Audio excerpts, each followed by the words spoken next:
हाय परविंदर, कैसे हो? All good all good. और शिवके कैसे हो आप?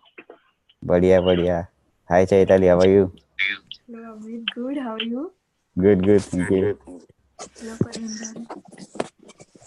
हेलो, अभी कैसे हो? बस बढ़िया, आप कैसे हो? बहुत बढ़िया है। Good, good. फिर only yes on the call और Oh, not yet.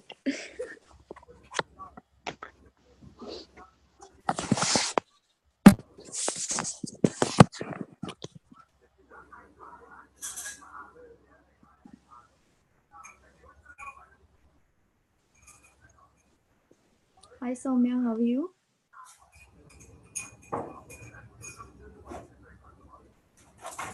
Hello. Hi. Hi. How are you doing? I'm fine. Thank you. How about That's you? good. Yeah, good, good.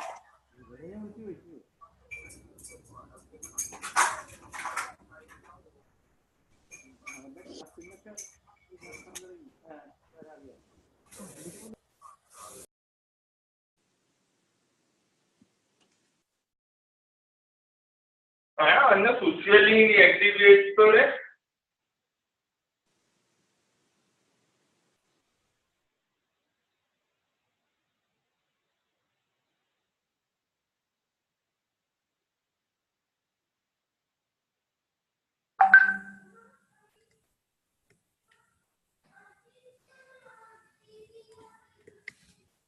Hi Manish Bhaiya, how are you? Fantastic. How are you? Yeah, good, thanks. Good, thanks. Oh, come on. People are still flooding the. I'm just collecting them. All belong. With a good evening. I'm just preparing some questionnaire for them, and at the same time, Okay. letting people, uh, connect to the call, and we'll be starting very soon.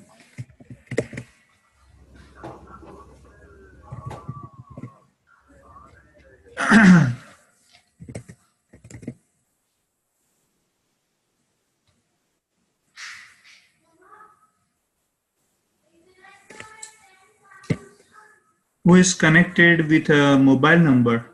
617 could be Deepak. Okay, say 949646.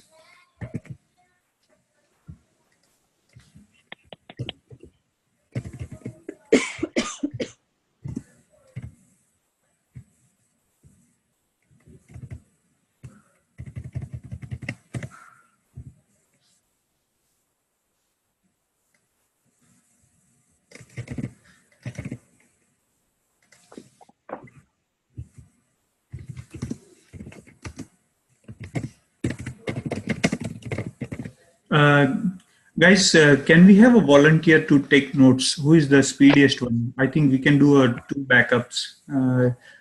I want you to send me personal WhatsApp messages right as it's going on, and then we'll compile it. Who can do that? Who thinks they are very quick I'm not in? sure. I'm not sure. Hello, Manish bhai. How are you? Hello. Manish bhai, I don't think that I'm the fastest one, but I'm taking the notes anyway. I will send it to you so that you can compile anyway if Yeah, you sure, sure. give me any information. But are we recording this also?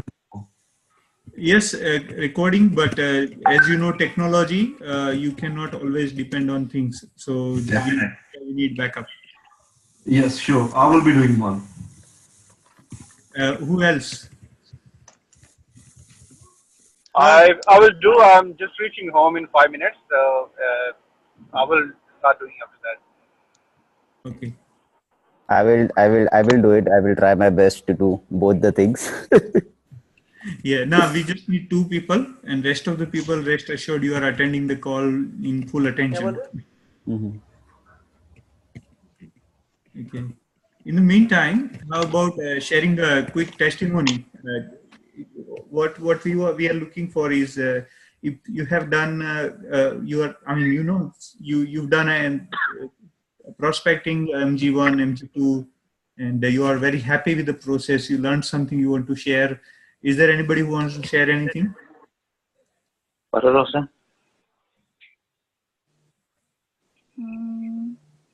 I can share. Yeah, please go ahead, Chaitali, and we'll request everyone else to stay on mute. I'll mute. Yes, please. You go ahead. Okay. Just before starting this call, I called. I had contacted that lady, and surprisingly, the husband is more interested because of that coaching and mentors message. And when I spoke to him, he called me actually, and when I spoke to him over the phone, I was like, I contacted the lady. Why the husband wants to talk to me? But I haven't even spoken to that lady. So I thought, let's talk. Maybe there'll be something. So he was like, yeah, I read your messages in my wife's phone, and I'm like very impressed. I mean, it looks very interesting as well. I want to know what it is, and I'm very much interested in making extra money. And then he started asking questions, and he was like, I don't want to go into networking and marketing and Amway and all that stuff. And then, but the other side, he said, on the other side, I'm very happy with the message that you wrote. So I actually want to meet your coaches and mentors. So that's the power of the messages that has become now. That's great. Wonderful. Anybody else want to share?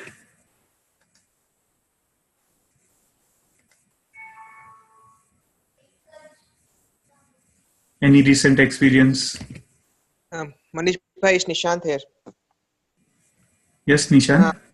In fact, what Chetali mentioned, we are using, we were kind of working on a list for one of the candidate, and we use the same message and as a text for inviting, and it helps a lot. I mean, the kind of rapport and the kind of a posture we built in that, we booked almost 5 calls, 5 bookings, and I mean we made 6 calls and all 5 were booked. That's the power of that message and the kind of a format we follow. So it's an amazing text, and we are learning from a lot from that. Yep, that's great. I think Karthik wanted to share something as well.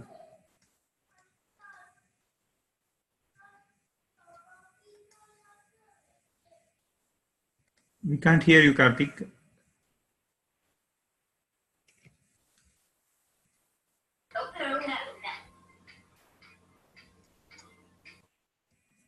We can't hear you, Karthik. Karthik, you are on mute. Sorry, you are on mute. Please unmute yourself or change the audio setting.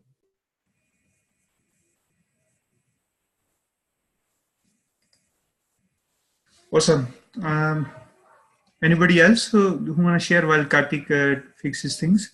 Yeah, I can share my experience. Yes, okay. While coming back from my MG1, I met a guy, and he's from Gujarat, Rajkot. That reminded me of my partners and coaches, and I was excited to talk further with this guy. But it turned out that he's more interested to do some business in his own field, and he has set his plan for himself. I don't know why. He wants to do a job for 4 to 5 years, then he will start his business. I maintained the posture, and I just asked him if it were money and time were not your hurdle, what would you love to do actually? And he still said, I'm crazy about cars and things like that. And I didn't offer him at that time. I was just discussing him this opportunity, and he was say, yeah, I understand you must have that business, but I still want to do my own business. I said, if the process warranted and you get to like $250,000, get to $1 million. He said, yes, but still I would be more interested in my own business. I said, that's very good actually. I wish you all the luck and things. in your work and life. And just it was nice meeting you. That's it. I kept the posture and didn't exchange the number with the guy. Great. That's really good story. And anybody else want to share anything? Can I Yeah, share? topic Yeah. is ready. Am I audible now? Yeah. Please go ahead, mate. Cool. So hope everyone would be excited now, right? Actually, And Karthik, I have a question for you. What yes, changed so that now you are audible? because of Ankita's credit. What my? No. Look, the idea is as much as we are keen about learning MG1 and MG2 and this call itself, we want to also know how to use these tools best. So whatever you fixed, please enlighten us so that if somebody else has similar issue, they can fix it as well. Please. Yes. Same. See, technology works when we do restart, right? So I just when we started. It's same thing like our brain, like you just turn it off and switch it on. Awesome. Okay, go ahead, please. And see, I had an excited day today, and we just did one follow-up one. And he attended a MG2 open meeting with Dr. Bidyut, and I've given him material, but he couldn't get it through. Then I asked him, said, did you go through it? Then he said no. I said, then I won't be able to go to the further step. And if you want us to open the door for the mentorship, then of course we want the accountability and commitment. Then I explained him, like I was just about to, changing his mindset from employee to business mindset. Then I asked him quality questions, and end of the day, he was more about entrepreneurship. And I've given him assignment, and I told him we're gonna check your commitment level by this Friday. So you just need to go through the assignments and make sure you attend that. And of course, you will get to on 15 minutes of Deepak. He's basically my mentor. So definitely, it was a well follow-up one and booked follow-up two as well. Wonderful. That's Thanks, great. Manish. Any moment soon we'll be starting with the speakers Ajeya and Madhu. Anybody in the call who doesn't know about them, I would like to take a minute and make sure that we understand who they are. Anybody who doesn't know, there is a feature in this, you can raise hand and you can use that too. If you're not on the computer, you can do. Okay, got one. Was testing. Okay, I can mute yourself. Okay, what else? Mr. Manish, I have a Yes. question. Yes. How can I raise my hand in the future? Can you just explain? You can. Good question. Anybody else can answer that because I'm admin, so I can't raise hand. Okay. Okay, when you I go think to Shiva more just did. option, Yeah. there is a So more. are you on phone dialed in or you are on Zoom call?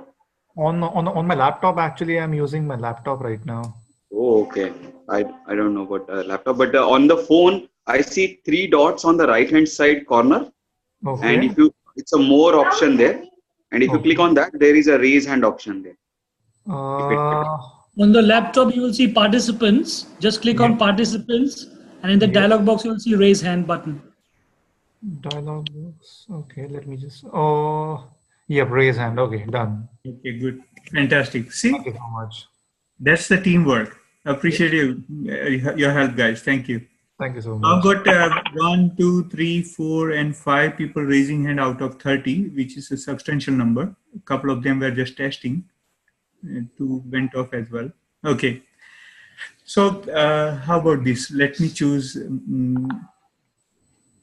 Karthik, can I get you to introduce briefly about the speakers? Just a couple of lines. Definitely, Manish. Am I Yep. Yep. No, that's like our privilege to listen to the best of the best, basically. And we know them since we then started, but they grown up like anything.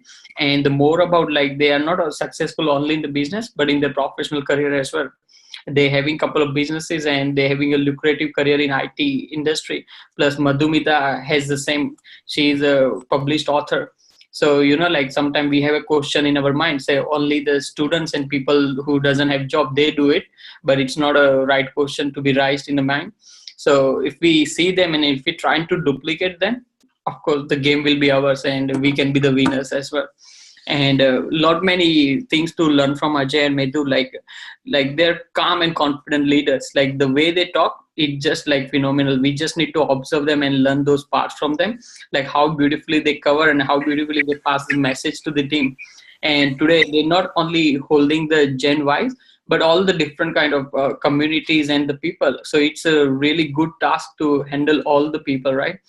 Because sometimes we have a question, being an Indian, how I can go to the different community and hold them in a one team. So definitely we need to learn from them. And over to you, Manish. Wonderful. Thanks, Karthik. No worries.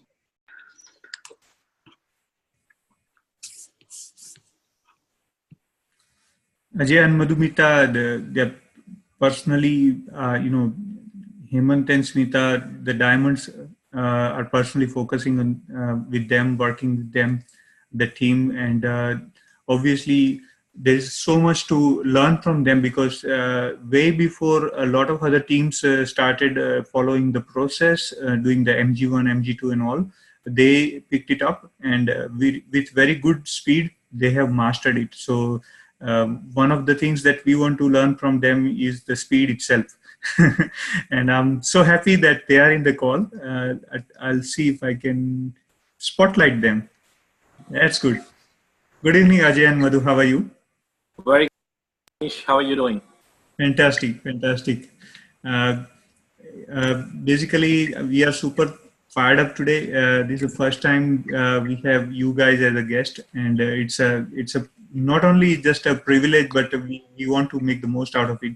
And at the same time, we have some questions, and you already have been sent some questions, so we'll be able to be in sync on that. I might have some additional questions, so I'll be ticking off some of them. You'll hear my keyboard ticking very speedy, and there are people who are going to send me text messages while you talk, but most of this call is like 32 participants, including yourself and myself, and maybe a few more will join soon. So the idea is that rather than us doing a kind of question answer, you can maybe jump into the topic, and then we'll fill in the gap later. So without any ado, please, we want to listen to you. Thank you so much, Manish, and thanks a lot, Deepak and Megha, for giving us this wonderful opportunity. We are overwhelmed, and we are thrilled to share our experiences that we have collected along this journey. Of course, when we started, we were pretty new to this area, and we had no clue, other than we had heard Amway, but we had no clue what the business is all about and how to build it. But a huge thanks goes to Hemant and Smita for having that belief in us, and for holding a hand and taking us step by step in the journey. And we've hassled them with numerous questions and calls at very inappropriate times, but they've always had that door open for us to teach us and guide us and take us to where we are at this stage. So we are extremely thankful to them, and the least we can do is share our knowledge with everyone around and see everyone learn and grow together. And I know we are pretty tight on time today, so without wasting much time, what Ajay and I would like to do is just basically share our idea around how we do DTM, which is basically drop the message, and then talk a little bit around MG1, what we do, how we do, and if time permits, we are happy to take a couple of questions as well following that, like you mentioned, Manish. We hope we are able to add some value to the conversation tonight.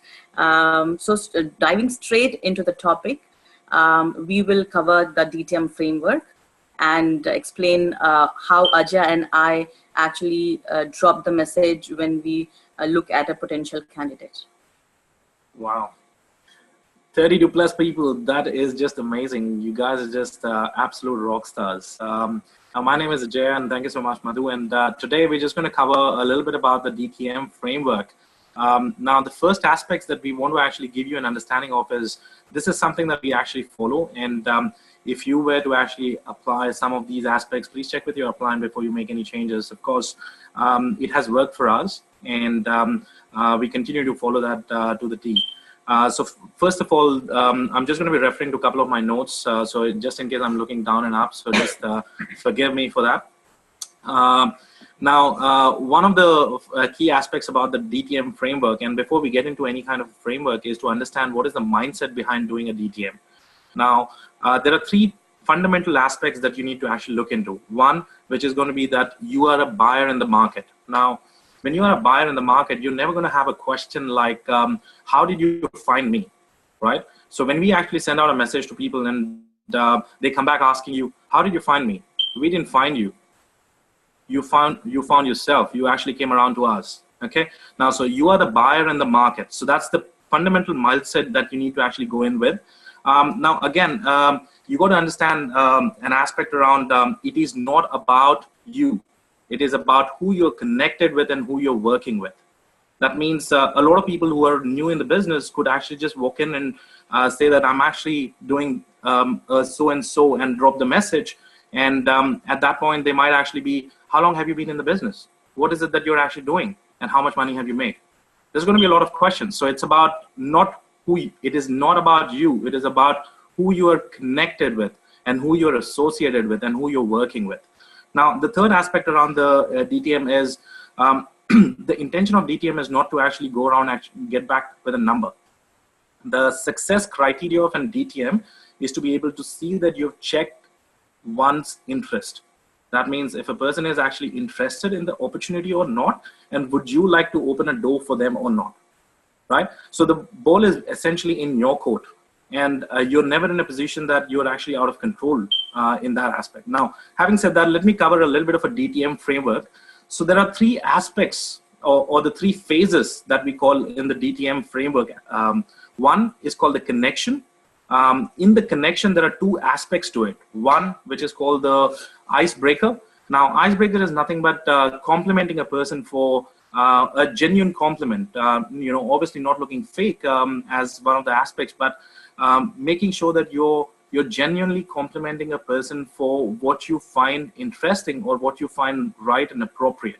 For instance, if you're actually at the train station and you were to connect with somebody who is actually a Gen Y, extremely busy on his mobile phone, you could start with something like, hey, great shoes, right? And it will at least get him to see up. And that is an icebreaker. How's the weather? What is it that you have, how is the work? Nice book that you're reading.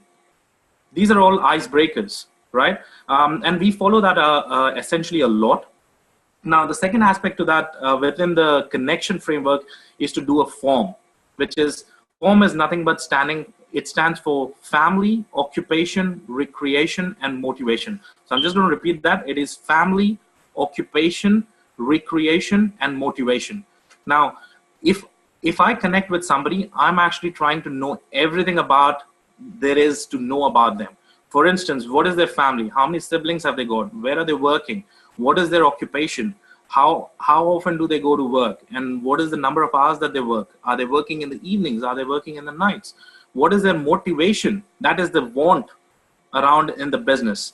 Now, those aspects are the key elements for you to remember so that you can do an effective DTM and avoid questions like, hey, what did you see in me? Why did you pick me?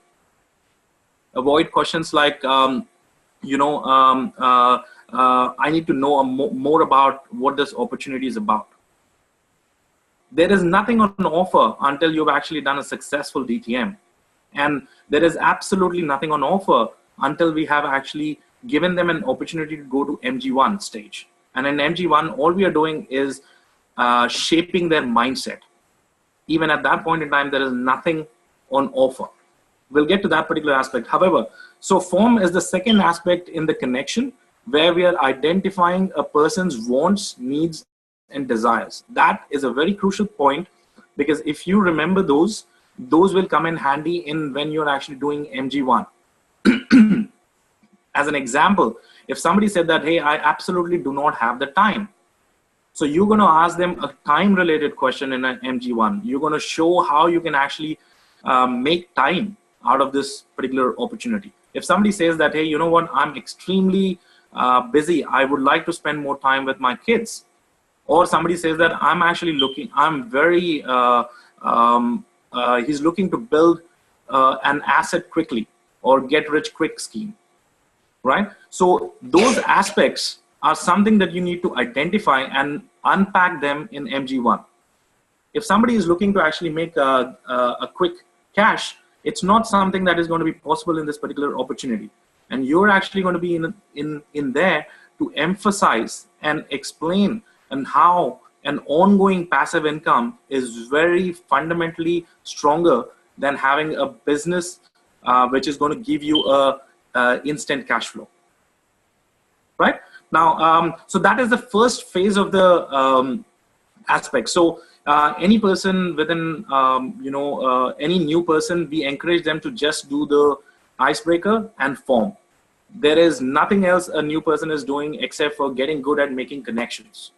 That is it, right? Now, the second phase to it is called the MSAWA, M-S-A-W-A. I'll repeat that, M-S-A-W-A. It is making someone aware of what's available, right? So there is a trigger aspect to that. There are two aspects to the MSAWA phase, which is, one is called the trigger. And the trigger is when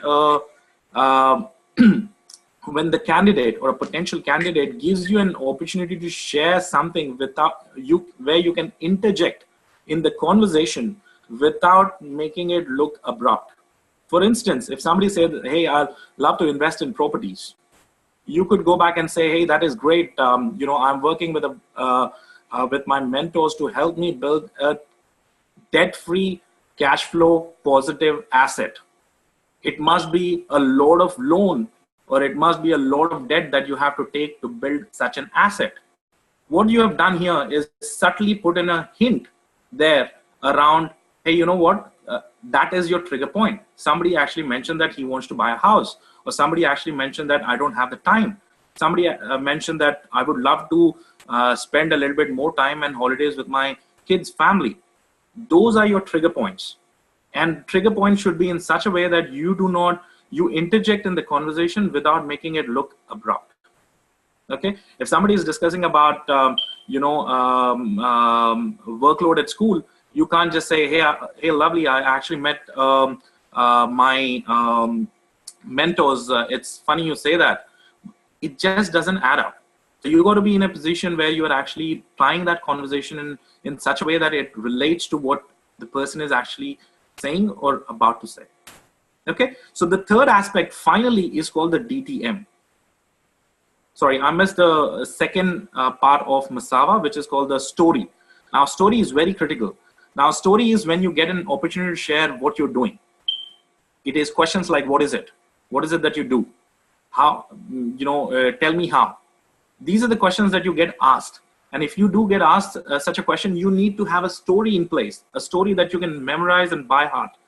And for instance, what I would say is I'm working as a delivery manager at one of the leading banks in Australia. However, what I'm most excited about is being mentored by a financially independent couple to create assets so that I could walk away from my work in the next 2 to 5 years.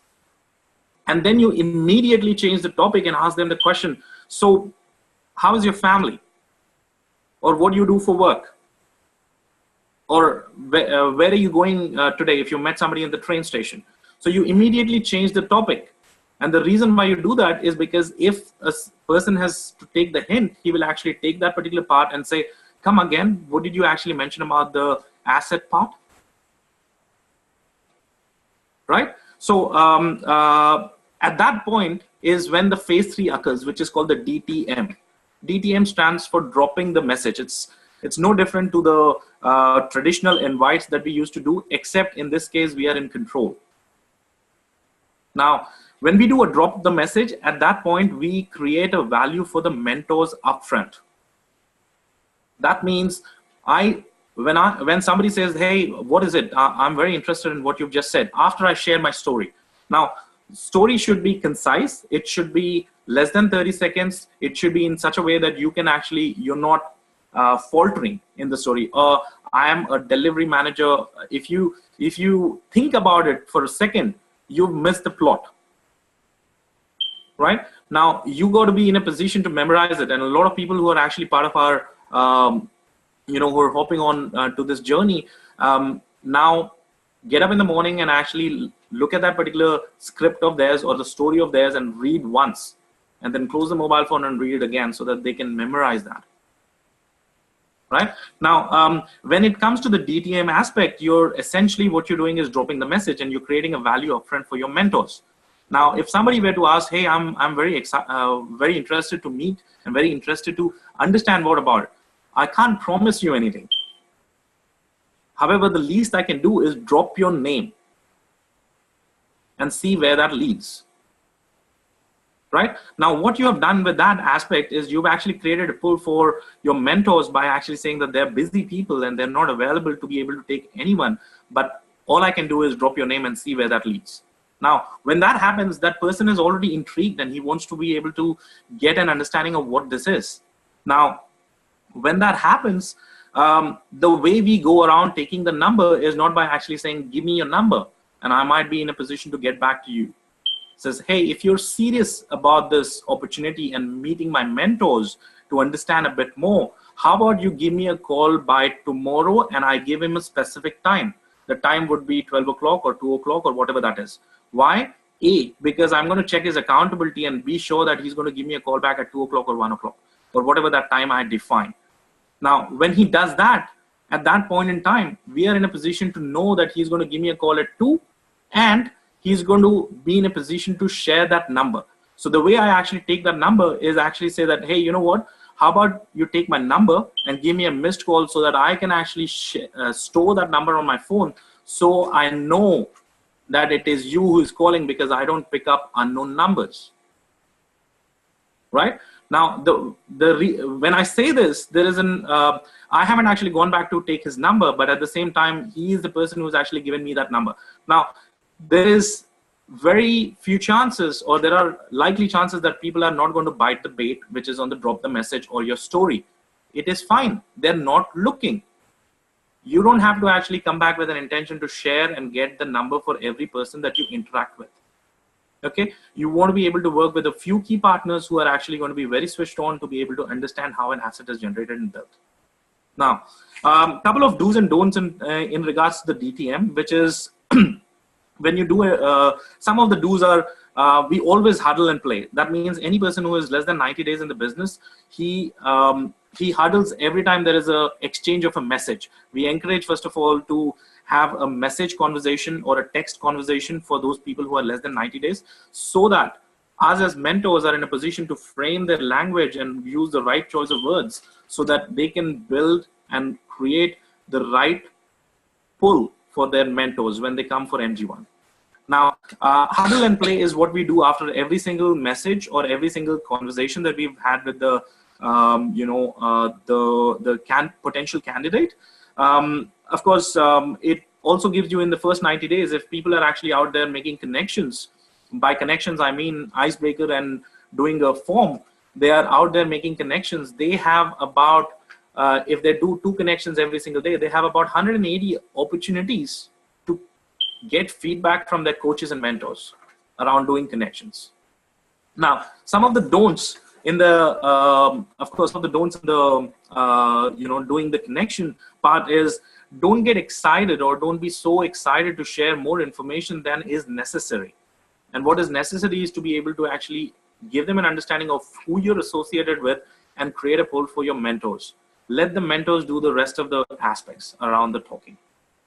Now, do not chase. That means, let's say if the person is not accountable and he did not come back to you by 12 o'clock or 2 o'clock, there is one message that we actually send out, which is in a formatted and scripted way. We actually send it across by next day, 10 o'clock or 24 hours later, or within the 24-hour period, and we actually let them know about the intentions. Hey, were you really serious? Sometimes people come back and say, I totally missed it. I totally forgot, which is fine because they haven't been accountable, which is all right. There is only one of the 3 things that could happen. Either a person comes back to you right on time, which means that he's accountable and is seriously looking. The other person does not even come back and does not respond, which means that you don't have to chase because that is not a potential partner that you're looking for. And the third aspect would be that when you reach out to them within the 24-hour period, they will be genuinely apologetic about the fact that they've missed that time frame, which is fine. You can build that mindset and shape that mindset for them to be accountable for it in the future. Okay. And finally, don't be in a hurry to do a DTM. That means do not immediately go back and say that I'm going to actually connect you with my mentors.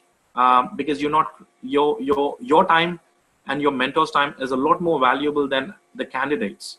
So you're not going to be going out there and say, I'll take you to my mentors.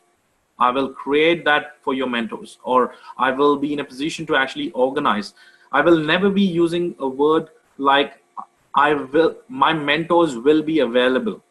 The way I put it is, my mentors may be available. Are you in a position to prioritize your time to give them a call between 5:30 and 7:30? Okay, so choice of words play a key role, essentially because when you do a DTM, there is a possibility that people can say that, why did you find me? How did you find me? These questions will never arise if you actually did the DTM properly. Now, of course, sorry, I'm just looking at some of the boards in terms of the questions that have actually arisen. And how long have you been in the business? Now, a question like that is a likely possibility. It may come. However, when you create a value for your mentors, there is very unlikely that they're going to ask you, how long have you been doing this? Because you've created a value for your mentors, and all you're saying is you're going to drop their name to their mentors. Okay, so now I think I'm just going to hand it over to Madhu to cover some of the offline and online ways of actually approaching some of these candidates, and we're going to move into the next section. Cool. Thank you, Ajeya. By now you would have figured out what we actually try to do in DTM. We are trying to just share our story with the candidate, and only if the candidate shows positive interest that we give them an indication that we will be talking to our mentors and dropping the name to see where it leads to. So the entire idea is about to maintain posture, and to maintain posture, choice of words is very, very important. And that's where the offline and online DTM makes a big difference. So offline DTM is nothing but face-to-face DTM, which is the old-fashioned 4 basics where we would interact with somebody and invite them. The online DTM is nothing but use of social media. It could be DTM via WhatsApp or Facebook or emails, any tool where you have an opportunity to exchange a message with a candidate, but not instant message. It should not be like a chat messenger where, the candidate is typing something and you are typing something and the messages are delivered instantly and the other party can see if you're reading or typing. The reason why we recommend that is because when you actually type in a message to a candidate or drop a message to a candidate, you get some time, you buy some time to go back to your mentors, consult with them. This is what has happened. How should I reply? So I'll just give you an example. For somebody who's absolutely new in the business, let's say less than 90 days in the business, Ajeya and I highly recommend them to use online DTM, which means DTM via text. So our preferred method is getting connected through WhatsApp. So let's say you've got, somebody, or if it's your B contact or a C contact and you have the number, then the approach would be, if you've not met them for a while, then just do a little bit of, engage in small talk, just say, hi, what's happening, what's been happening, how's the work. So the entire framework which Ajeya has shared, we follow the same framework. However, everything goes out in the form of a text message. So if I'm the new business partner, less than 90 days in the business, I connect with a prospect or a candidate and I say, hi, what's happening? And then they reply to that. And I screenshot that bit and send it back to my mentor. In this case, it is Ajeya. He will look at the messages and he will provide me with some appropriate response. Now, the responses are in such a way that we are leading the candidate towards asking us questions that we want them to ask. So we are always in control of the conversation. And once we are in control of the conversation, we will be actively vetting them and not soliciting them. So the entire idea behind this new process is that we do not solicit. Like Ajeya mentioned, the idea behind DTM is to have the mindset of a buyer. We've got something of value with us. So we don't have to chase people, right? They should be chasing us. So how does that get relayed to a candidate? It's all about the way we communicate. So that's how we do it in the text form. So everything which Ajeya has mentioned, right from getting connected to obtaining their form. So if I am connecting with a B candidate or a C list candidate, likelihood is I don't know them very well. If it's a C candidate and I've managed to get the number, I would just engage in small talk, ask them more about their family, their occupation, what they do, what's their recreation, what's the motivation. And when I find a suitable point in our conversation, at that stage, I will drop in my story, which is making them aware of what's available. And again, that's done in the text form. And obviously, because I'm less than 90 days in the business, I probably do not have great understanding of what to say, how to say. So I rely upon my mentor's advice. So my mentor will type in some information for me, some text, which I send it back to the candidate. And I screenshot that and send it back to my mentor for their feedback. So the huddle and play that Ajeya was mentioning about that's how it happens when I'm doing a DTM online. And only when the candidate is expressing his interest to know more about what I am doing, will I drop the message and say, I may be speaking to my mentors tonight, so I will try and drop your name to see where it leads to. I cannot promise you anything at this stage, right? So consider DTM as an old form of invitation in the 4 basics. Only this time we do it with more posture because we are betting them and not soliciting them. When we do DTM offline, which is face-to-face, it is almost similar. We do the same stuff. We connect with them. We understand their form. We find a suitable trigger in the conversation where we share our story or make them aware of what's available. And once we do that, and if we've identified a positive interest from the candidate, that's when we drop the ball and we tell them that we may be able to drop the name to our mentors. However, again, it varies a little bit between A list, B list, and C list. If I'm doing a DTM with an A list, let's say I've got a best friend who I would like to now, show this opportunity. Now, if it's an A list, the chances are I may be in touch with them very frequently. Either I may be seeing them frequently or having a conversation with them frequently. So I can't, randomly one day walk up to them and say, about this opportunity and say, hey, what a funny thing happened and I met this couple and blah, blah, blah, and now I'm this opportunity. We can't do that because it looked very artificial. It looked very abrupt, like Ajeya was mentioning. So what I do with A-list is I will sow the seeds at the appropriate time. So I will give them bit by bit. So I'll throw one piece of bread at the duck so that the duck doesn't run away and the duck understands that I've got more to offer to them. So for instance, I'll just give you an example. If it's an A-list and I'm speaking to my best friend, I will tell her, while I'm talking to her, I will tell her, hey, you know what, something very interesting happened with me. I'm very excited about it, but just hang on for some time. I'll let you know in a while. So I just give her a little bit. And then maybe another after 2 to 3 days time, I will give her a little bit more about, the opportunity that I've met this amazing couple and I'm learning something new from them. I'm in a process. I'll let you know how it happens. And then I give them something more. And maybe in a week's time or in a 2 weeks time, I tell them, hey, remember, I was telling you about this opportunity that I've met this amazing couple and they're teaching me something. So I have been successfully able to earn their mentorship. They've vetted me through a process and I'm learning something amazing about creating an asset. And so at that point, that's the stage when they will actually ask us, if they're interested, that is, they will ask us, so what is it? And that's when we do drop the message and tell them, look, I'm very new to this. I can't promise you anything, but I'll try and drop your name to my mentors. So basically, the way we do is very similar, except in offline, we just do it face-to-face, and in online, we send them text. The whole idea is, if we are face-to-face, have a good posture, like body posture, physical posture should be good. Have a smile on your face, and genuinely believe that this opportunity has the ability to change our life. Because if we don't believe in it, we will not be able to convey this conviction into the candidate.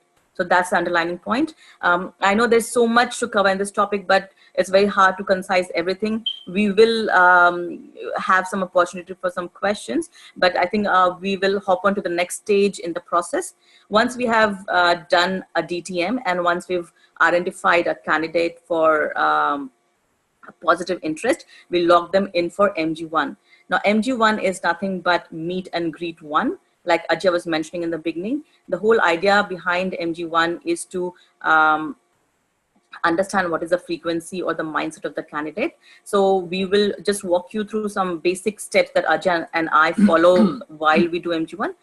First is to understand what is the intention of MG1, what are some of the preparations, what is the body language that we carry, what are some of the questions that we ask our candidates, what is the structure of MG1, and how do we set stage for MG2. Great. Let's have a look at some of the aspects around what is the intention behind MG1.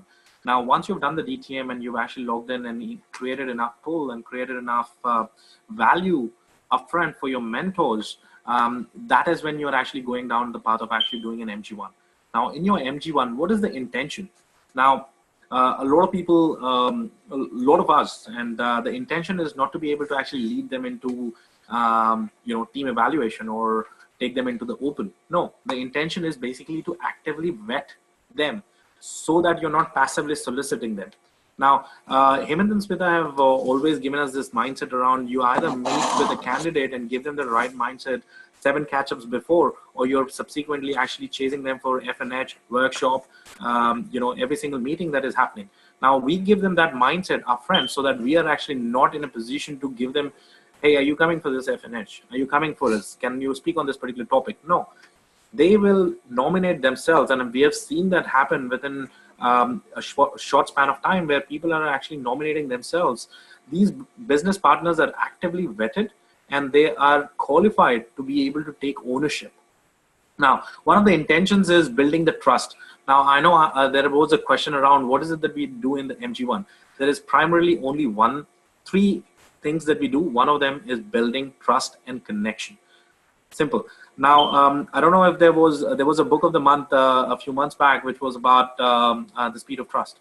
And the idea behind that, and if we've actually read through that, is your business is going to substantially grow based on the trust that you actually develop with the candidate. Right now, the second aspect that we do is setting the stage. Setting the stage is nothing but having that posture and getting back. And of course, you actually let them know that this catch-up is for getting to know each other a little bit more. But at the same time, this catch-up is essentially for us to understand what your mindset is, and before we actually move any further. Right. So you're setting the scene by actually letting them know that the next 30-40 minutes is for you. And if you qualify, you will be actually going through a vetting process, which you will get an opportunity to understand the hows and the whats. Okay. Now, the third aspect is building the rapport. Of course, there's going to be single moms, there's going to be couples, there's going to be aspects around singles, there's going to be students. Now, you need to be in a position to connect with them. Of course, me being a professional, I can't just go to a student and say, hey, I had a tough day at work. All I can actually connect with them is I have to be at their level of understanding of what they actually do. What do they study? Mathematics, awesome. Are you studying mathematics? What sort of mathematics are you doing? Trigonometry. I come from an engineer background, so I'm just sharing some of those aspects. However, you can connect with any person at their level, not something at what you are good at. Now, the intention is in the MG1 is to be able to get them to speak, not you to speak, right? So you know more about their information. Now, the second aspect to that, of course, moving into preparation on what is it that you need to do. Of course, a lot of MG1s, people can do it at their home, in the confines of their home. Manish, how are we going on time? Go ahead, Ajeya. We have this time lesson. All right, thanks, Manish. Appreciate it. So, in terms of preparation, there are people who can actually do it at the confines of their own home. Be comfortable about it. But are you creating enough pull? Because you're not in control of your own time. When you invite a candidate for an MG1 into your own home, or a place that you can't get away with. You do not have control over your own time, and hence why we the cafe that is quiet, and that is quite good for us to be able to have a decent conversation with them, so that we can listen to what they are saying, and it's not noisy enough, and it is a cafe that we are aware of. We know what we are ordering, and there is not enough people who are coming in to disturb us in terms of what do you want to have. So it needs to be a quiet location, and it needs to be a location that you're comfortable with, and it needs to be a location of your choice. You're not going to a candidate because you've got something of value. Remember the buyer aspect, where you're actually getting the candidate to come to you. Okay. Now there will be one-off occasions where there is a possibility that you will have to actually step in. At that point, of course, have the posture and say you were in the area to be able to catch up at that particular point or that particular cafe. Now, who do you go with? It is very critical that if you're doing an MG1 with singles, you can always go with, if you're building the business with wife and husband team, you can always go as a partner out there, because we've noticed that there is a greater success rate with the lady being around who's having the conversation. It just builds trust inherently. Now, if you've got a couple, you're definitely going as a wife and husband team or partners. But if there is a single, either the lady can go or the partner, wife and husband both can go. But if it's in other words, your wife is she can attend all, either singles, couples, or even single moms. Okay. Now, finally, what to take along? You generally do not take along. We do not take along anything with us. If you're parked very close, we are actually going to have a Business of 21st Century, a book that we actually hand over. Should the candidate be successful and should the candidate have the right mindset, we will hand over that particular book. And the book is actually kept in the car. And once the candidate is successful, or if we think that he's got the right mindset, and if we are successful in shaping his mindset, his or her mindset, we will hand over the book. And we will talk about a book a little bit more in detail. And of course, no folders, no papers. At the end of the day, we're not selling anything. We're not out there to sell them any plan or nothing of that sort. So we're not going with anything with us. Of course, if a candidate is very switched on, and depending on, of course, check with your client, but if he's very switched on and if you need to go into MG to show a napkin plan, that's when you can actually take out a pen and actually do the napkin plan on the napkin, but don't go with anything. However, that's something that we follow. But let's look into some of the body language aspects, and then I'll come back to asking some of the questions that we ask in an MG1. Right. So once we've identified what our intention is and what preparations we do, another aspect that we need to stress upon or look carefully at is the body language, because body language forms a big part of communication. What we speak in terms of words and language is only 77%. Rest 93% is conveyed through our body language. So Ajeya and I make sure that our body language is appropriate for the occasion. And because it's a business that we represent and it's a business that we believe in, we dress up to the best of our ability, which doesn't mean that you dress up for a party, but you dress up enough to look professional. So even if we are catching up at a cafe which is close to our home, we don't go in track pants or something which is comfortable. We are always dressed up professionally, mostly in our office clothes. When the candidate walks in, we look at them, we make proper eye contact, we smile at them. If it's a male, Ajeya will do a handshake. If it's a female, Ajeya will only offer his hand when the female is offering her hand. As far as I'm concerned, I'm okay to shake hands with both male and female, but we do not, in case of women, we will only extend our hand if she has extended her hand. We are always warm and gentle. We make eye contact with them so that we could show that we are genuinely interested in what they're saying and genuinely interested in presenting this opportunity as well. Dress up sharp, not over the board, but one mantra which Ajeya and I follow is, when in doubt, wear formals. So even if we are meeting one of our A-listers, and if we are catching up, let's say not in our place, in their place, We may not go with a tie, but we will dress up enough to convey the seriousness or the professionalism of this opportunity. Coming back to the structure of the MG1, so initial 5 minutes we take to break ice or just warm up. Next 10 minutes we invest in understanding their form, because it's not necessary that the candidate who's walking up to us, we may know them appropriately or enough to have the conversation. So we understand their form. We just ask them, so how long have you been in Australia? Have you been in Melbourne all your life? Tell us more about your family.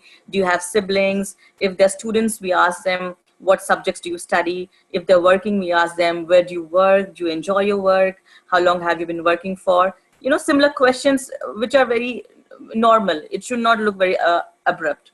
And then we take another 5 minutes to share our story. So once we have understood what is their form, we will share our story about how we came to Australia a few years ago and how we were working in corporate jobs and how we moved our mindset from E to, we do not use the word E at that stage, but how we moved from becoming employers to it's a genuine story. So we share our business background and then how from that business background we got connected to somebody who was so successful and still young and had all the money and the time in their hand. Once we've done that, then we spend next 20 minutes or so asking them appropriate questions to understand the mindset, to understand if they have got what we are looking for in a potential business partner, to understand if they are accountable, if they could prioritize their time, if they've got patience, if they would allow us to build that trust. So all of those factors are getting taken care in the questions that we would ask them. Once we've done with that, then another 5 minutes we would spend in setting stage for our next catch up or giving them the book and taking that conversation ahead. So once we have established the structure and once we've shared our form, understood their form, shared our story, then what are some of the qualifying questions? Now, we've been saying that we ask them questions to understand those qualities, but how do we check those qualities? For instance, some of the questions I'm going to share with you is, for instance, we ask them, what made you catch up with us today? Right. So that question we ask to understand what is their why. They've come to meet us because they were free, they had nothing better to do, or they've come to meet us because they have a goal in life that they're chasing, that they would like to accomplish. So that gives us an idea around what is their mindset, what is their reason. And it also brings the power back into our hands. Because again, going back to the same concept, going back to the same concept that we are the buyers. So we are not chasing. So you convince us. It's like an interview, right? So you convince us. Why would you want this job? Similarly on those lines. Another question that we ask them is, because we've understood their form, we would ask them, how would you rate your lifestyle on a scale of 1 to 10, where 10 is your ideal lifestyle. And when we ask them that question, immediately after that, Ajay and I give our example around how we were asked this question by our mentors when we were in the qualification stage or when we were in the vetting stage. And we tell them what answer we gave so that we can put them at ease and they are not hassled by, are we judging them, or, what answer should I give? Should I rate myself low? Should I rate myself high? So we ask them that question, and then we tell them, when Ajay and I were asked this question by our mentors, we rated ourselves 3. And then we give them some reason saying, this is why we did what we did. So how would you rate yourself? And that puts them at ease because they get an idea around what exactly we're trying to ask. And if they could say anything, they could say, I would rate myself a 2 or a 3, or they could say 7 or 8. If they rate themselves under 5, we appreciate them for being honest with us. And we also convey to them that their answer indicates that they're ambitious in life. If they are saying they are 2 and their ideal lifestyle is 10, that means there's so much that they would want to accomplish in life, which means they're hungry for information, they're hungry for opportunity. So that's a good observation point for us. If somebody says they rate themselves 7 or 8 on a scale of 10, we appreciate them for being where they are in life, which means they've already accomplished a lot. And then we, in a conversation somewhere around, we weave it asking if they're already at 7 and 8, what do they expect from us in terms of what can we offer to them to make the life, from 7 and 8 to 9 or 10. So these are some of the questions which we ask to understand their mindset, accountability, priority. We also ask them other relevant questions like, most often than not, we have seen people coming up with objections like, yes, I'm interested, but I'm very busy. I'm working full time, or I'm studying full time. I'm doing a part-time job. So I'm very busy. I have got no time. So we handle that right in our MG1 upfront. And we ask them, given your current schedule, because we have understood their form, we will ask them, given your present scenario, present situation, current schedule, do you think you would be able to prioritize some time for this opportunity if you were to be successful in the vetting process? And it's an honest question. We may not ask them very directly, but somewhere weaving into the conversation to understand if they would really be able to focus on this opportunity, or just say yes at the stage and then move on in life. Right. So understand this, guys. There's no cookie cutter approach. That means there's no set of 5 or 6 questions that you're going to ask every candidate. Every candidate is going to be different. And the intention for you to do is to check accountability, check if they've got to be in a position to prioritize their time for this opportunity, check if they're in a position to be able to build the trust with us.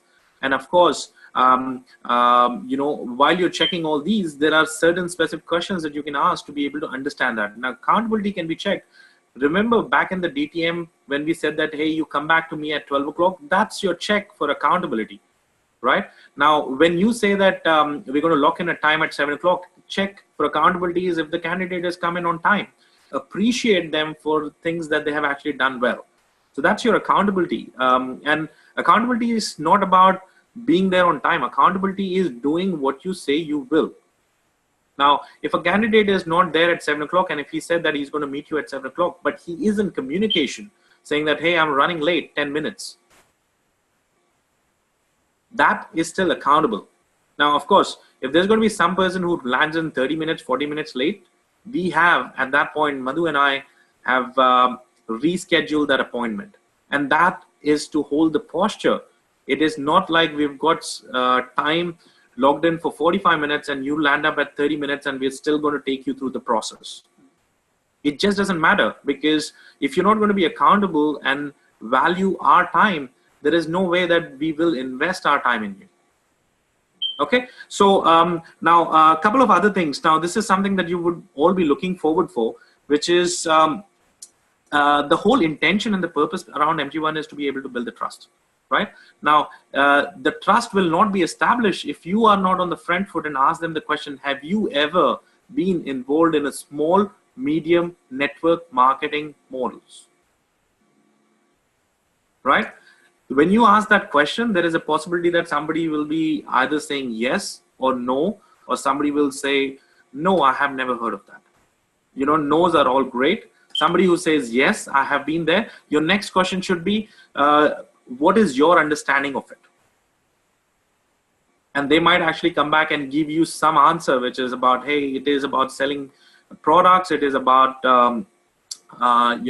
getting a bunch of people together and doing a certain amount of sales. And then you all collectively add up. It is a pyramid or whatever he's going to say. That's fine. The only statement that you need to go back and smile and go back to them and say, hey, I don't blame you for your understanding. However, this is not the context in which we use this particular vehicle for.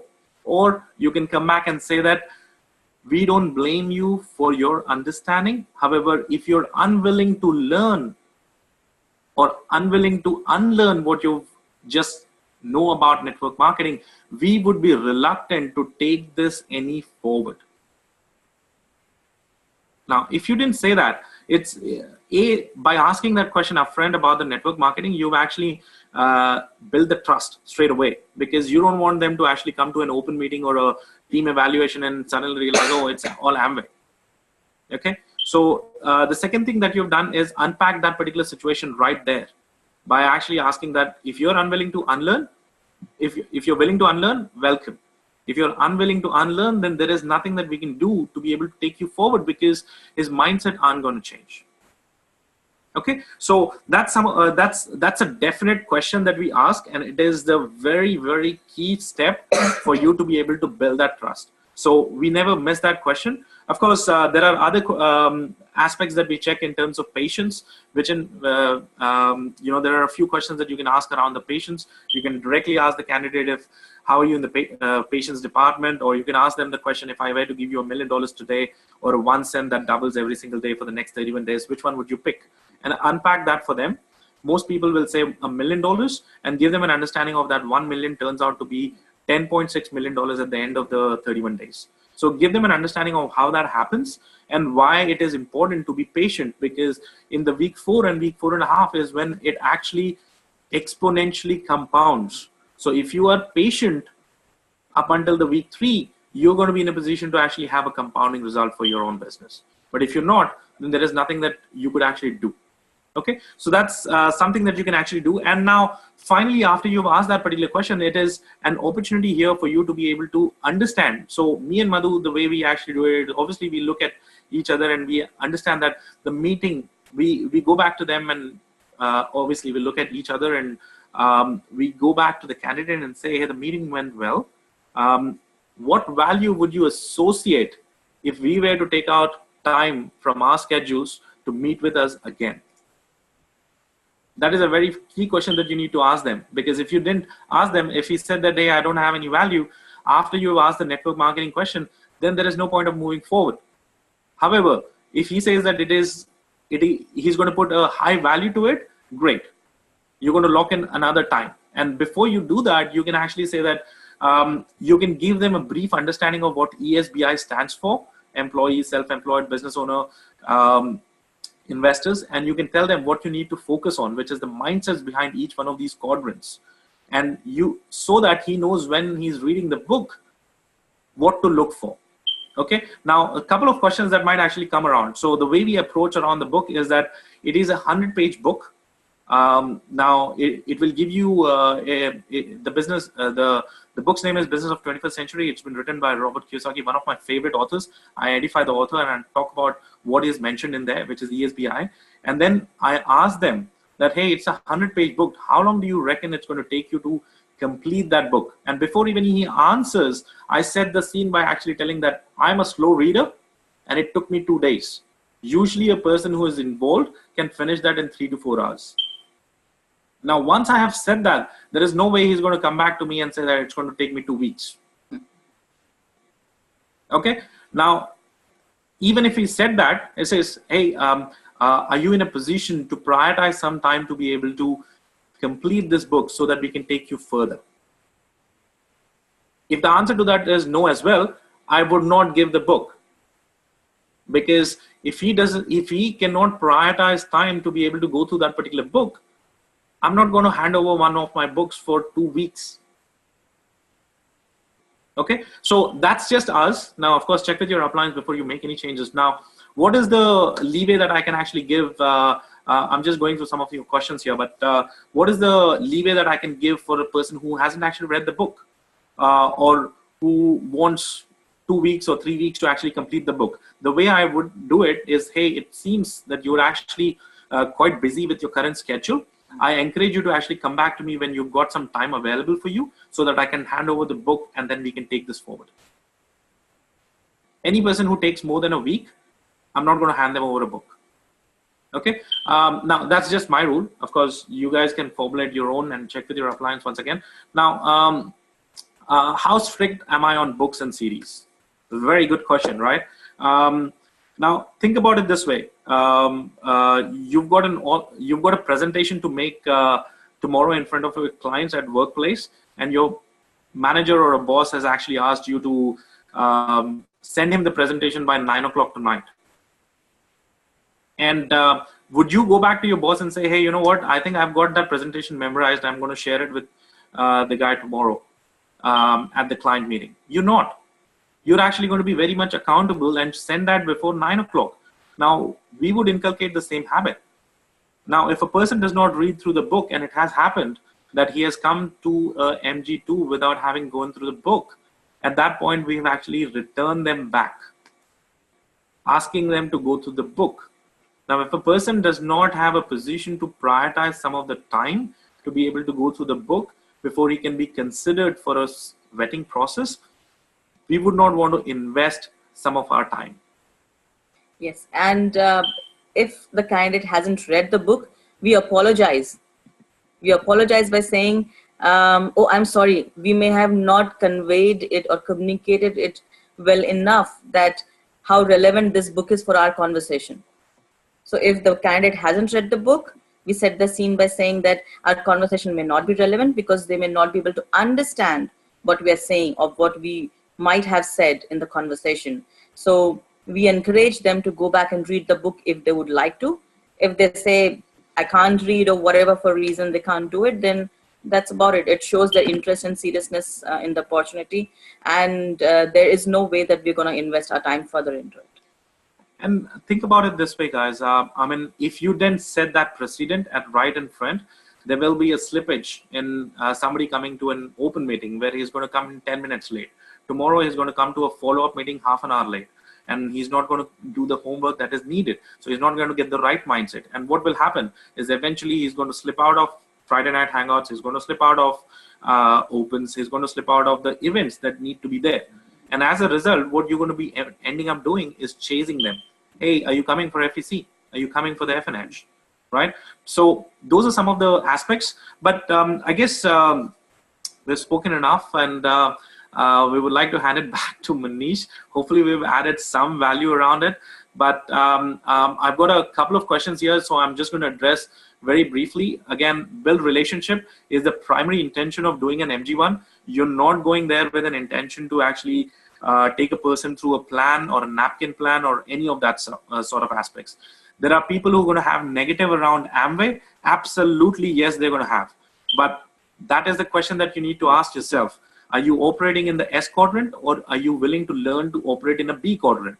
Now, if you're willing to operate in the B quadrant, are you willing to unlearn what you know about network marketing and what you have experienced about Amway? If you aren't, we're not in a position to take you further in the vetting process.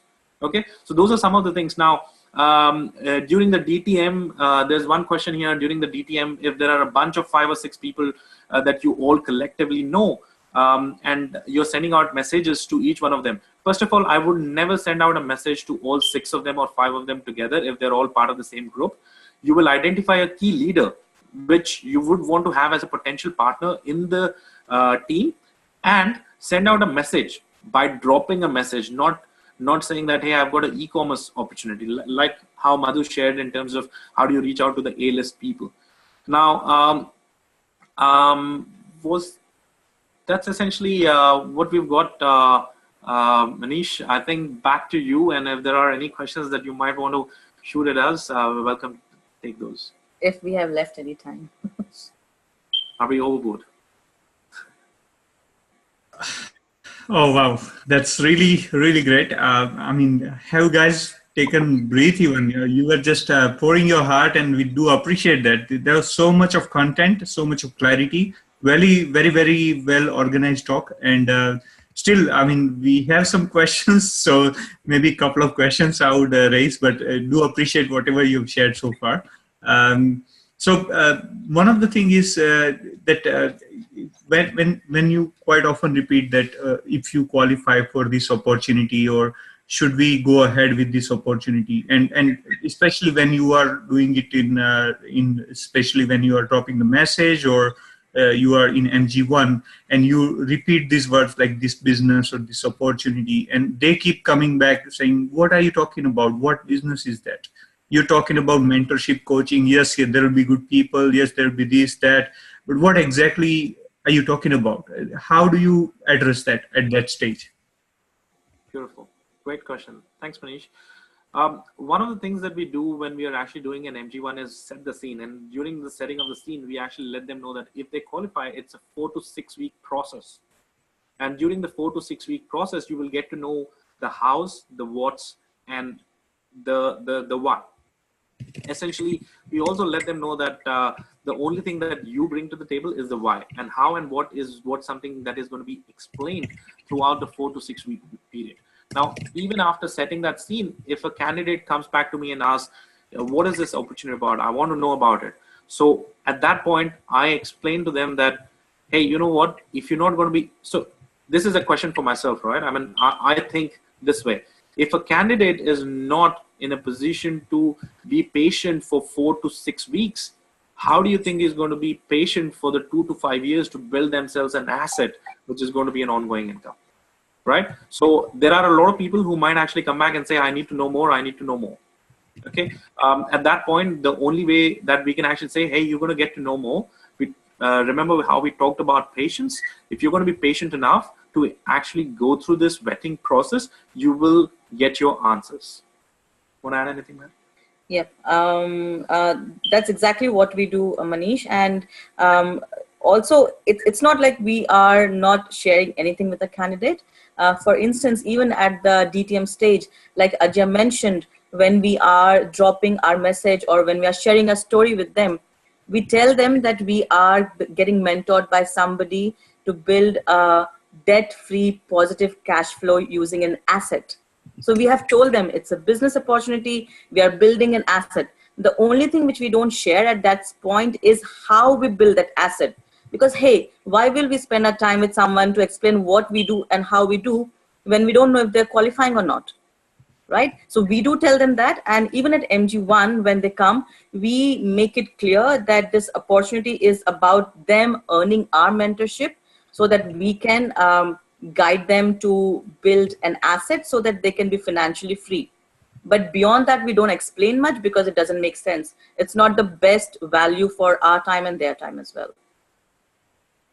That's great. That's great answer. And just extending that question one step further, when you are dealing with busy professionals or somebody who has already achieved something in life, they would easily say I'm 7 or 8 in my terms of financial success.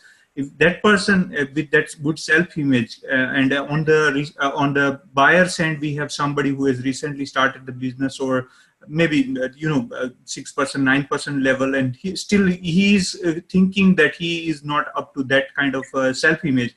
And when this person says, well, you need to tell me what it is, otherwise I don't want to waste my time, how do you handle that? Great. That's an awesome question. And I think it is a very common scenario where people have just launched their businesses and they're in the early phases to be able to be approached by somebody who is a professional and quite accomplished. Now, first of all, the question that we need to ask is somebody who is actually rating themselves 7 or 8. Is there something that you can genuinely add value to them by actually taking them down to 10? Now, today, as an example, we had a candidate who actually said that in spite of the fact that we set the scene, and we also mentioned that we've got a few businesses, and we talked about our story, and we mentioned that we rated ourselves 3 when our mentors, Hemant and Smith, asked us that question. At that point, she mentioned that she's already at 8. And we just mentioned that's great that you actually achieved what you wanted to achieve in life, and you're very close to 10.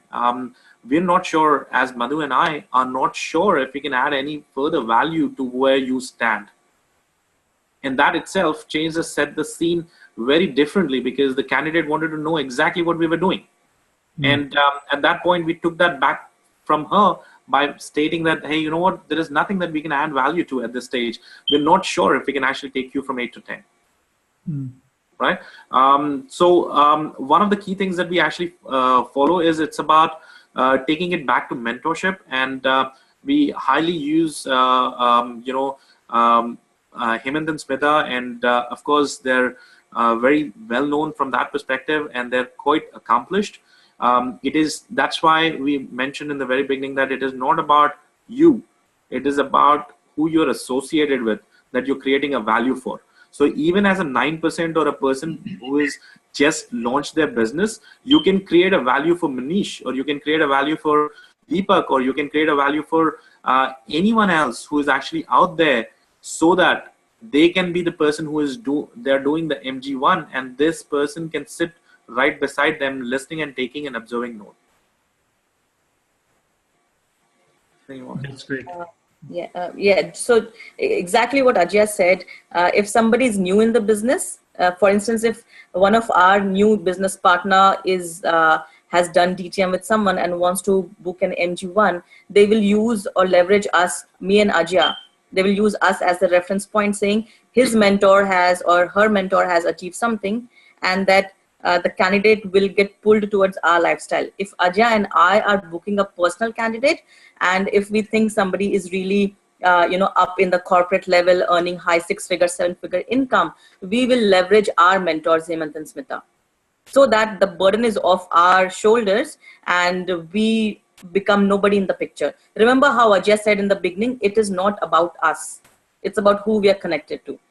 So we never get the pressure anyway. That's great. Got a couple of more questions very quickly. One is Prakash has this: what is the one principle which works more when you connect to or do an MG1? Is there like a magic bullet? Or similar question I think is asked in a different way, where what is the exact message you drop in terms of professional and non-professional? So this is probably the moment when you shared your story, and now is a point when you want them to come back and say, hey, you mentioned some asset building. What is that? Like, how exactly you create that curiosity, or what is the question that triggers that? How do you drop the moment before the drop the message? So can you cover a bit more about that? Great question, Manish. I think there are two questions in there. First one I'll quickly answer, which is Prakash's question in terms of what is that one principle? And that one principle is you listen more and speak less in an MG1. That is how you build a relationship. Now, people love to talk. You would love to talk as well. And just knowing the way we are, we would be in a position to actually jump at the question right there and actually answer and address some of the concerns. Like if somebody said, yes, I know Amway, and then you're going to be straight getting at it and say, oh, this is not what Amway is, you're getting into a soliciting mode. All you have to do is sit there and listen. Sometimes being quiet is just great because it will give you great results. Okay, so I think that's about what we do. The second aspect is around the DTM. Would you just be able to repeat that question around the DTM in terms of? Yeah. So let's say I'll give you a scenario, and it will make more sense. Let's say I'm working with corporates, or one of the students in my team. He is traveling regularly in a train, and he comes across this gentleman who seems to be very accomplished professionally, and higher self-image, you say, and the regular chit chat, and then he's invokes the question about what you do, and he answers it with the story saying, okay, I'm being coached and mentored by this couple, and then as you said, just stop there and say, so how is your day going? What's the plan for the evening? Something like that. Change the topic. That moment, how do we ensure that the candidate would come back and say, hey, you mentioned something, what is it? Do we leave it to their open-mindedness, or do we do something so that they do ask that question? Correct. Right. That's a very interesting question, Manish. There is, again, no formula for it. It largely depends upon the bond or the connection we've formed with the candidate. There are two ways we could do things. Once we've shared our story and we change the topic immediately, if the candidate has some interest, they will come back and ask. For instance, like you were mentioning, if they come back and ask you, hey, so how are you building the asset? At that stage, we will ask another leading question. Why do you ask? Are you serious or are you curious? And I've had situations where some of my contacts have said, oh, I'm just curious. I'm like, oh, that's great. That's fine. And then again, just speak about something else. If somebody is genuinely serious, then that's the moment we drop the message. Hey, I see that you're keen to understand what this is. What I could do is, I can't promise you anything, but later in the week, I'm going to speak to my mentors. I will try and see if I can drop your name. I'm not sure what's going to happen, but I'll keep you posted. So I have, again, taken the burden off my shoulder. One of the other things that you can also do, Manish, is to be able to, if it's a student who is actually working with a professional and who's doing a DTM on the professional, you can connect that person's profession with your mentor's profession. That means you can say, hey, that's interesting. My mentor is also an accountant, and he's coaching me in building a debt-free, cash flow positive asset. Right? The moment you say that, hey, how is an accountant and how is he doing that? What is it that he's doing? So you need to be relatable to the person that you're actually referring to. It doesn't matter if you're a student who is doing a DTM on a professional. There are students in, a bunch of our organization who are actually doing successful DTMs with people who are way beyond. They're entrepreneurs. They're successful professionals. And just a last bit adding on to what Ajeya said, if somebody has, like you mentioned, if we've dropped a message and somebody hasn't asked us any question, which means they haven't caught the bait, at that point, it's not like we leave the topic immediately. We ask them a couple of leading questions.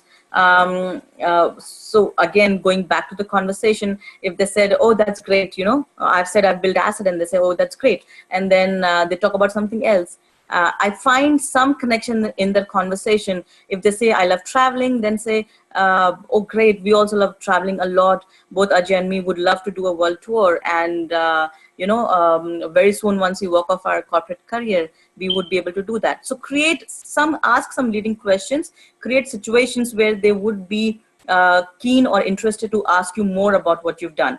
But it's not like we keep doing that forever. We do that maybe 2 times or 3 times. And even after that, if the candidate doesn't bite the bait, we drop the ball. We move on with a normal conversation. Absolutely. That's great. Well, I'm just tempted to ask a few more questions, but I'm also aware of the time. Thanks for the time you guys have put in our team and the mindset that we need to change it in terms of buyer and all this. So one thing that was very sure that I had a question when I first time heard the valence and the vocabulary they come with is completely different to what we use in day-to-day life. Of course, being a business owner, you must change the vocabulary, you must upgrade it in sense, but somewhere it's still not comfortable for somebody who is very new to the business to adopt a completely new vocabulary and do it that way. Is it still okay to have a toned down version of that vocabulary and use a day-to-day language, or do you still use this exact same words that in trainings or in audios we listen? I'm just trying to connect the dots here. Absolutely. Great question, Manish. I think a large part of our team, we want to be in a position to be able to march together and march forward, and everybody talking the same tone. Now, understand that there is a possibility that a lot of people may or may not be in a position to actually carry that vocabulary, but that is the beauty about it, right? When you actually make a small change in yourself, there are other people who are actually looking at you and saying, hey, ABC has changed. What is it that is actually doing? And there is a possibility that you might actually make a connection straight away. Now, can you use any other vocabulary? Yes, maybe. Will there be a less impact? We don't know. But at the same time, would you want to set a standard in such a way that it is duplicable? The answer to that would be yes. Right? So if you were to compromise a little bit on the vocabulary, the person who is going to be 10th down might even compromise fully. And he's going to lose the plot. Right? So you want to be in a position that you're not in a hurry. At the end of the day, my question to any person who is actually in a hurry to build that network is that, hey, would you want to go platinum on day 1 of the month or day 30, right? So any person who is actually part of the organization, we talk about books and series, any person who is part of the organization, our organization is already on standing order, and they are qualified second week night owls on the day 1 of the month. Right. So, you want to add? Yep. Just to focus more on the vocabulary, Manish, remember how we spoke in DTM? If somebody is new in the business, less than 90 days, our encouragement to those people, at least Ajeya and I in our organization follow, is doing DTMs via text. And the reason we do that is when they are exchanging messages via text, that message is stored on their phone, which acts as a training material for them, right? And we encourage them to read it and it's not something which happens magically. Even Ajeya and I had to consciously make an effort to change our vocabulary. We learned it, we practiced it, we memorized it to a point that it became a second nature. So somebody who's new in the business, our encouragement is do DTM by text message so that your mentors can provide you the right choice of words, and you can then use that as a training so that when you are out of the 90-day period and you are able to run the business on your own, you will be well equipped to understand, and you will be confident to use that vocabulary with any person, any candidate. Wow, I think that was a perfect session, and in this kind of setup, you can't expect for more. You can't ask for more. Thank you very much for all the help you have extended, and we do appreciate it. And we see that it's really a privilege that we meet you once a week personally, and this is a really special thing that we could catch up on a phone as well, on a call as well. So do appreciate your time. It's almost 11 midnight, and you are very excited to share. We will remember this forever, and we'll make the most out of it. You'll see that the team will change the standards, and you'll get better. You'll see better results from the team. Thanks for all the input here. Good night. Thank you very Thank you much. so very much, Manish. We greatly appreciate the opportunity, and to all the leadership in the team. And we are so excited to actually see the massive growth that is happening in your team, and it is such an inspiration to all of us here. And we always look up to your team in the way that you actually carry all of yourselves. So thank you once again for the great opportunity, and really appreciate it. Thank you very much. And thanks, Deepak, for the idea of organizing this call. We enjoyed it, and we'll make the most out of it. We'll make you proud. Thank you, Deepak. Thanks, Ajeya and Madhu. Over and out. Thank you, guys. Thanks, everyone. Good night. Good night. Thanks again. Thanks, Ajeya. Good night. Bye.